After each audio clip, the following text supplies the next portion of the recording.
What's up, YouTube? Back here with another video, and today I'm just going to give you a little look inside this Xhover Win 5 frame. Now, I imagine that a lot of people are going to be getting a quad box this month of September, and this is the frame that comes in it. Okay, so this is the quad box boost item Xhover Win 5 frame. Okay, this is the card that comes on the top. Now, I have the frame pretty much built, but I'll show you the one little step you need to know, and you'll be able to build the whole thing. So in the package, you're going to get this standoff, this long screw, and this short screw. These are the three different items that are going to be in your in the package. So you're going to use you're going to use a long screw and a short screw on each arm. Okay. Now, when you go to put this together, you got bottom frame, all right, and then your like intermediate bottom frame, and that's going to have your nuts kind of pressed in. See how that has the threads pressed in? All right, and that's going to take your shortest thread. Now, each of these arms are also have a direction. You can kind of flip them either side, right? But whatever side you're going to use, make sure it lines up with the bottom, with this hump here. See how the hump? So you're going to line up your hump. You're going to want to also make sure that you're lining up with this hole, and this hole, right? So the big hole is going to be for your standoff, or your, for your, your standoff or whatever, your nylon nuts, whatever you're going to use to hold in your flight stack, all right? So you're going to stick the arm in, make sure it lines up, right? And all four of them will line up. Then you're going to take your longer screw, right? And that's going to go on the outside. That's going to go down here. And that screw is going to go through the arm. And the bottom plate, the arm, and then the mid-bottom plate. If I could get it in here, that would be great. All right. Now, once you get the long screw in there, your standoff is going to go on that. All right. So you can see the standoffs are on the outermost screw hole. Then the innermost screw hole is going to get this shorter screw. So you can take your shorter screw, and you're literally just going to thread that in to the already pressed threaded nut that's on the mid plate there. So you do that 4 times. Now the next thing is you got to decide how you're going to mount your board. I'm going to use these soft mounts. I'm going to use a 4-in-1 ESC flight controller stack combo that's in the mail. But whatever you're going to do, you're going to drop your little screw through this hole. See, I have my screw down in here. So whatever screw or fastener you're going to use for your board is going to go in there. And then once it's poking through, see it's poking through right here. Now I'm going to use these rubber bushing things here. And they don't take much thread, so I had trimmed them pieces. So again, that's kind of up to you how you're going to mount your board, what type of process you're going to use. So I'm using all-in-one. That'll go on here. I'll use a plastic nut, lock that down. Motors will go here. Boom, bada bing, bada boom. We're all good to go. I routed the motor wires like this, and I'm using these Brother Hobby Returner R4 2206 2450 kV. All right. So kind of a lighter motor. This frame is stupid light. And these will go to the perspective spot on the board. So that's why we have all these wires. Now, your top plate is also going to get the same size screw that goes into this pressed nut up here. All right. Then the other thing you got is your camera plates. This is the front. The side with your slits here, that's your front. This is your back side, right? They give you a couple holes here, probably maybe to hold your XT60. I don't know what. We'll figure it out. Now I'm going to use this as a top mount frame. I'm going to mount my battery on the top.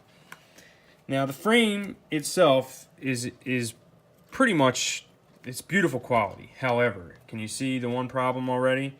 The camera is sticking way out the front. So keep that in mind when you're building this. But these are the camera plates. All right, they're gonna go like this. I'm gonna put the straight side out front, and you just attach the screw that's in your camera box through to the mounting point on your camera. It's kind of self-explanatory. These ones can kind of go either way, and they're gonna fit down into the slots. Let's see if we can get this one in. So this is kind of, again, pick your poison, however you want to wire up your, or whatever type of camera you want to use. You know, run cams are going to be different than this and different than that. All right, now once you get the piece sat down into the grooves there, your top plate should also catch the camera pieces.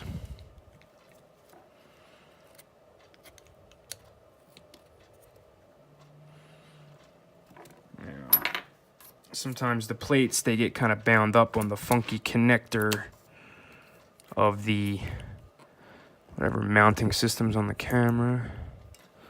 See if we can bend that in. Did I just break that? No.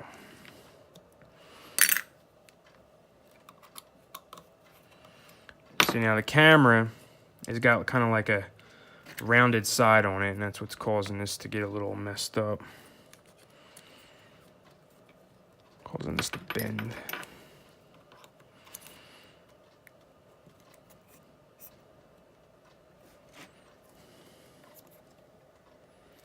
Yeah, I got this stupid thing to fit once. There we go.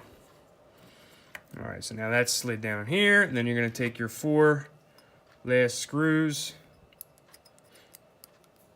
and they are going to go on the top to lock down the top plate.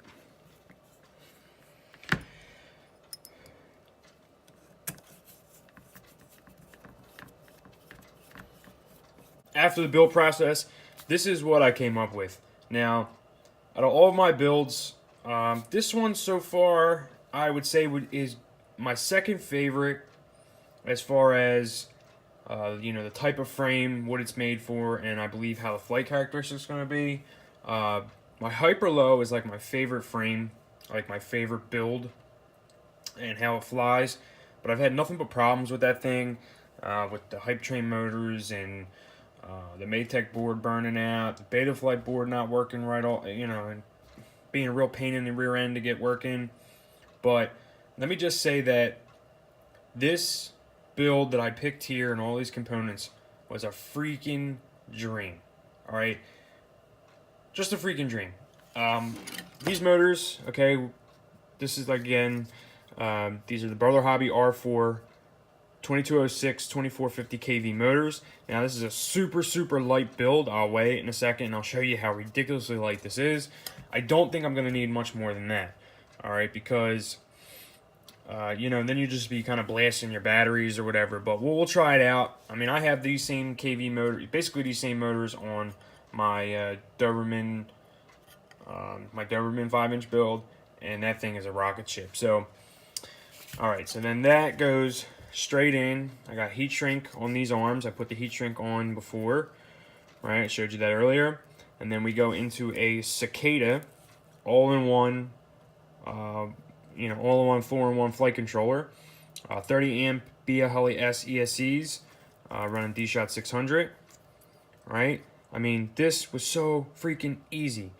I mounted my XM Plus down here, all right? Went for super lightness. Then I routed the, this is how I always mount my antennas. I never have a problem. Keeps everything out of the way. So XM Plus is down here. We got the bobbins, the little rubber bobbins, holding on the Cicada. The motor wires right here, all 4 sides. It was laid out nice. XT60, because, you know, if this was a bottom mount, it would go down this way, but it's a top mount. So I have it coming from the back this way, right? And I just kind of have it zip tied here, and then the battery will plug into it. I got my capacitor kind of down here, hopefully maybe out of the way. We'll see how that goes. I didn't want it pinched. I didn't really want it pinched in here or laying on top, so I kind of, there was holes right there. So I kind of just stuck it in the holes, and we'll see how that goes. That's a 432 microfarad, 35 volt or 437. Same ones that come with the Matic F405. I just got a bunch of them. So yeah, this is it's running BLHeli, or excuse me, yeah, BLHeli-S Betaflight. I got 3.2 on it. I got D-Shot commands working well. I went right into the BLHeli suite and updated the ESC firmware. 3.2 went on like a breeze and went right into bootload mode. It updated easy. All the stuff went real simple. Smart audio is working easy on UART 6. Now there's not a whole lot of spare UARTs on here. There's only one. The only one that I found, UART 6, and then has listed it as UART 1 and UART 3. That's going to be your Spectrum or your S-Bus pads, I believe. But this is just a basic. It's a basic flight controller. Get the Cicada. I mean, if you're running racers, that's all you're going to need, as far as I'm concerned. I got my smart audio running. I got OSD, Betaflight OSD running, all good to go. XM Plus, I don't use telemetry, so I mean, it's real simple. We're using a Runcam Eagle up here. It's just kind of what I had laying over. There are lighter options and everything. Something to look into. And again, this antenna is kind of what I had. It's a good antenna. It's a little long, but actually the longer antenna kind of keeps it out of the way. I wanted to use a short stubby, but that kind of landed right here and was in the way of the props. So I think this is going to be, I mean, this has to get literally bent all the way down to here for it to hit. So I'm hoping we're good there. All right, let's weigh it. This is my lightest build to date, no doubt about it. 270 grams. Now, this is not maniac light, but it's light. My freestyle builds are all of 350 grams without a battery, dry weight. That's a lot. So we shaved off almost 100 grams, right? 80 grams. We're at 270. Let's see, I'm going to be flying with this battery. We're at 425, all up weight. This thing's going to be a rocket, guaranteed. Now I'm going to test out these 50-40 props from, these are the V1S props, but I imagine a lot of people are going to have this frame. This is why I'm kind of putting this video out there the way it is. This way you can get an idea how to put the frame together and what you can expect from your build. You're talking lightness, you know, it's a top battery frame. You know, so your 1300 batteries fit well up here. You know, I like everything. It's compact. It's a Stretch X. I'm a top battery fan, generally fly freestyle, but I'm really excited to check this out. And I have the plastic motor guards, more of them coming, that came in the quad box. I did put them on a different build, but I do have more. I ordered more to put on here because I don't like the way these look, but I gotta have something for it to land on at the moment. So there you go. That's pretty much all I have to say about the Xhover. I'm going to start flying this guy this weekend. We'll get some flight footage up, some DVR. Look, you're not putting a GoPro on here if you put your battery on top. Just no room for that. It's a racing frame. That's what it's made for, right? Now, with your battery on top, now, if you go over and you have turtle mode, you'll be able to flip over. So, I have all that active. I am super stoked to get this thing in the air. So yeah, that is the Xhover Win 5 frame, 270 grams, dry weight, ready to go into the air. So thanks for watching, and I'll see you on the next one.